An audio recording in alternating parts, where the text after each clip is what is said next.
Welcome to hit TV. నేను మీ నిర్మల. ప్రస్తుతం హైదరాబాద్ నగరంలో కూడా మరి నిన్నటి నుంచి చూసుకుంటే ఒక ఉద్రిక్తమైన వాతావరణం నెలకొంది. అది ఎక్కడో కాదు, హైదరాబాద్ సెంట్రల్ యూనివర్సిటీలో ఏం జరుగుతుంది అనే కోణంలో కూడా ఉద్రిక్తత నెలకొంది. నిన్న ఉగాది రోజు, పండగ రోజు అయినప్పటికీ కూడా ఇక్కడున్న విద్యార్థులను అందరినీ కూడా పోలీసులు మరి ప్రొటెక్ట్ చేయకుండా వాళ్ళ మీద దాడి చేయడంపై ఇక్కడ విద్యార్థులు అయితే ఖండిస్తూ ఉన్నారు. ఎందుకు అంటే కూడా ఈ యూనివర్సిటీకి సంబంధించి 400 ఎకరాల ల్యాండ్ని ఈరోజు గవర్నమెంటు మొత్తం కూడా స్వాధీనం చేసుకొని దాంట్లో అభివృద్ధి కార్యక్రమము నిర్వహిస్తాము అని చెప్పి ఇక్కడ ఐటీ కేంద్రాలు కూడా నిర్మిస్తాము అని చెప్పేసి అసెంబ్లీ సాక్షిగా ఇక్కడ ఎలాంటి పక్షులు లేవు, ఎలాంటి జంతువులు లేవు, ఇక్కడ మాత్రం గుంటనక్కలే ఉన్నాయి అని చెప్పేసి సీఎం రేవంత్ రెడ్డి గారు మాట్లాడడం అనేది అందరినీ కలిచివేస్తున్న విషయం అని చెప్పొచ్చు. ఇక్కడ యూనివర్సిటీ విద్యార్థులు కూడా అదే చెప్తున్నారు. మరి ఇక్కడ మనం చూస్తున్నాం కూడా ఇదంతా హైదరాబాద్ విశ్వవిద్యాలయ యూనివర్సిటీకి సంబంధించిన ల్యాండ్ లోపల ఉంది. ఆ లోపలికి మరి ఎలాంటి మీడియాను కూడా వాళ్ళు అసలు వెళ్ళనియట్లేదు, లోపలికి అనుమతించట్లేదు.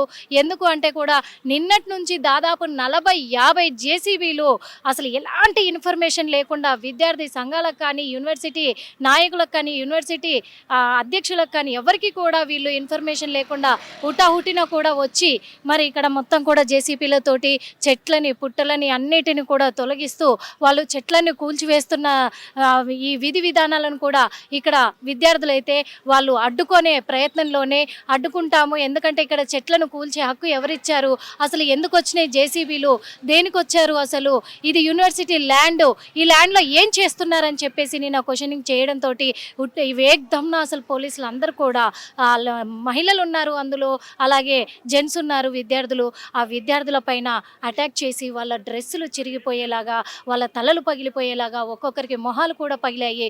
మరి ఇలాంటి తరుణంలోనే వాళ్ళను మొత్తం తీసుకెళ్ళి ఈడ్చుకెళ్ళి ఎక్కడికక్కడ జుట్లతోటి పట్టుకొని ఈడ్చుకెళ్ళి కూడా వాళ్ళ వ్యాన్లలో తీసుకెళ్ళి అరెస్టులు చేసి ఎక్కడికక్కడ చాలా చోట్ల కూడా వాళ్ళని నిర్బంధించడం జరిగింది. ఈ నిర్బంధించిన క్షణంలోనే విద్యార్థులు ఆగకుండా అర్ధరాత్రి 12 గంటల వరకు ఇదే ప్లేస్లో మనం చూస్తున్నాము. ఇక్కడే వాళ్ళు ధర్నా కూడా నిర్వహించడం జరిగింది. వాళ్ళు నిరసనలు వ్యక్తం చేస్తున్న ఆ కోణంలోనే మరి యూనివర్సిటీ ఇక్కడ పోలీసులందరూ కూడా వాళ్ళని అడ్డుకొని అప్పుడు కూడా వాళ్ళని ప్రొటెక్ట్ చేసి తీసుకెళ్లడం జరిగింది.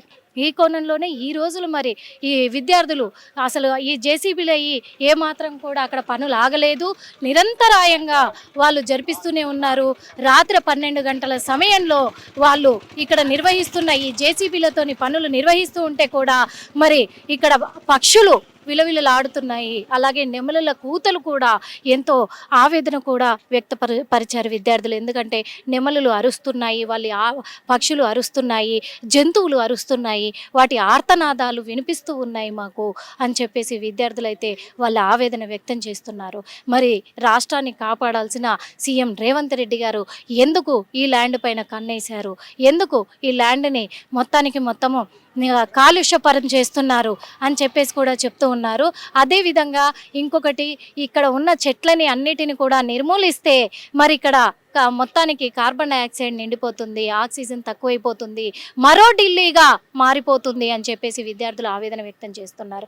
మరో ఢిల్లీగా మారిపోతుంది అని అంటే కూడా మరి ఇక్కడ ఢిల్లీలో కాలుష్యం అనేది చాలా ఎక్కువగా ప్రస్తావించింది కాబట్టి, విస్తరించింది కాబట్టి, అక్కడ ప్రజలు కూడా బ్రతకలేని ఇదిలో ఉన్నారు కాబట్టి అందుకు మరి మన తెలంగాణ రాష్ట్రం ఎందుకు మరో ఢిల్లీగా మార్చబోతున్నారా రేవంత్ రెడ్డి అని చెప్పేసి ఇక్కడ విద్యార్థులు అయితే నిలదీస్తున్నారు. ఇంకొక విషయం కూడా చెప్పాలి, రేవంత్ రెడ్డి కూడా ఇక్కడ ఈ యూనివర్సిటీలోనే మొన్నటి వరకు ఫుట్బాల్ కూడా ఆడి వెళ్ళిన వ్యక్తే కాబట్టి తనకు తెలుసు ఇక్కడ జంతువులు ఉన్నాయా లేవా, పక్షులు ఉన్నాయా లేవా. బట్టి విక్రమార్క కావచ్చు, శ్రీధర్ బాబు, వీళ్ళందరూ కూడా వీళ్ళకి తెలిసిన విషయమే కదా, అవన్నీ ఉన్నాయని తెలిసి కూడా ఎందుకు వీళ్ళు అవి లేవు అని అసెంబ్లీ సాక్షిగా అబద్ధాలు ఆడుతున్నారు. ఖచ్చితంగా రావాలి, తెలుసుకోవాలంటే రావాలి, ఇక్కడికి రండి, మేము చూపిస్తాము, ఇక్కడ పక్షులు ఉన్నాయా లేవా అని చెప్పి మేము చూపిస్తాం, మీకు ఇక్కడ జంతువులు ఉన్నాయా లేవా చూపిస్తాము. కానీ మీరు ఎందుకు రావట్లేదు, అసెంబ్లీలో ఉండి ఎందుకు అబద్ధాలు ఆడుతున్నారు, నిజం తేల్చుకోవాలంటే ఖచ్చితంగా ఇక్కడికి రావాలి, మీరు లోపలికి రావాలి, చూడాలి అంటున్నారు. అలాంటిది మరి ఇక్కడికి నిజంగా అధికారులు వస్తారా, ఇక్కడ అంతా పర్యవేక్షిస్తారా, కానీ ఆ పనులు మాత్రం ఆగట్లేదు. రాత్రి 12 గంటల సమయంలో కూడా ఇక్కడ విద్యార్థులు ప్రొటెక్ట్ చేయడం జరుగుతూనే ఉంది. ఇప్పుడు కూడా విద్యార్థులు మేము వెనక్కి తగ్గేదే లేదు.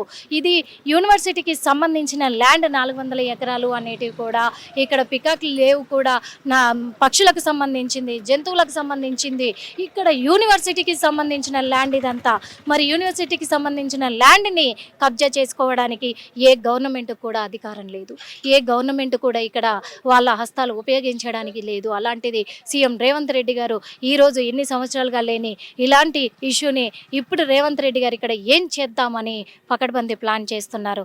అందుకు మేము ఎట్టి పరిస్థితుల్లో కూడా మా యూనివర్సిటీ ల్యాండ్ని మేము పోగొట్టుకోము, ఎంతవరకైనా పోరాడుతూనే ఉంటాము అని చెప్పి విద్యార్థి సంఘాలు ఇక్కడ విద్యార్థులంతా కూడా ఒకే మాట మీద ఒకే బాటలో నడిచే విధంగా కూడా వాళ్ళు నినాదాలు వ్యక్తం చేస్తూనే ఉన్నారు. వీళ్ళు గనక ల్యాండ్ని మళ్ళీ పక్షులకు వదిలేసి ఇప్పటికీ దాదాపు 70% ల్యాండ్ క్లియర్ చేశారు, చెట్లను కూల్చేశారు. పక్షులు కూడా ఆర్తనాదాలు వినిపిస్తూ అవి ఎగిరిపోవడం కూడా చాలా బాధాకరంగా ఉంది. ఇంతవరకు కూడా తీసుకొచ్చారు, ఎప్పటికీ కొనసాగుతూనే ఉన్నాయి అంటున్నారు. ముఖ్యంగా మనం ఆలోచించాల్సిన విషయం ఏంటంటే ఇది నిజంగా కబ్జా ప్లాన్ కాకపోతే మీడియాని లోపలికి పంపించట్లేదు. మెయిన్ మీడియాని ఎందుకు లోపలికి పంపించట్లేదు, కెమెరాలని ఎందుకు వెళ్ళట్నియట్లేదు? ఇది నిజంగా ప్రభుత్వం చేసే మంచి పని అయితే చూపించవచ్చు కదా, కానీ ప్రభుత్వం మరి ఏ విధంలో చేస్తుంది, ఏ కోణంలో చేస్తుంది అనే విధంగా కూడా ఆలోచించాల్సిన అవసరం ఉంది. ఎందుకంటే ఏ ఒక్క మీడియాని కూడా లోపలికి అలో చేయట్లేదు, మనం చూస్తున్నాము. ఇక్కడే ఆపేస్తున్నారు, లోపల మాత్రం పనులు జరుగుతూనే ఉన్నాయి. ఇది ఎంతవరకు కరెక్ట్ అనేది కూడా మనం ఆలోచించాల్సిన విషయం అవసరం ఉంది. మరి నెక్స్ట్ విద్యార్థులు ఎలాంటి చర్యలు చేపట్టబోతున్నారనే కోణంలో కూడా ప్రభుత్వం మరి దాన్ని ఎదుర్కోబోతుందా, లేకపోతే ప్రభుత్వానికి విద్యార్థులు ఎదురుగా నిలబడబోతున్నారా అనేది వేచి చూడాల్సి ఉంది. కెమెరామెన్ వెంకట్తో నిర్మల, హిట్ టీవీ యాప్. ఇందులో short news, live news, entertainment shows, movies, digital magazines తో పాటు మీ జిల్లా వార్తలను కూడా ఫ్రీగా చూడొచ్చు. అంతేకాదు కేజీ నుంచి పీజీ వరకు విద్యార్థులకు స్కాలర్షిప్ కూడా అందిస్తున్నాం. ప్రతి వారం 10 మందికి లక్కీ డ్రా ద్వారా ఒక్కొక్కరికి 10,000 రూపాయలు అందిస్తున్నాం. ఇంకెందుకు ఆలస్యం, వెంటనే హిట్ టీవీ యాప్ ని డౌన్లోడ్ చేసుకుని ఫ్రీగా ఎంటర్టైన్మెంట్ పొందండి. Hit TV app. Hit TV app.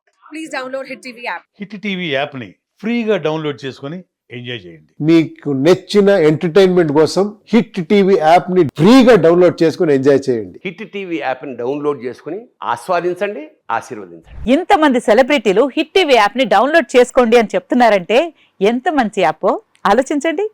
America అమెరికాలో చదవాలనుకునే వాళ్ళకి విశ్వసనీయమైన పేరు మన శౌర్య కన్సల్టెన్సీ.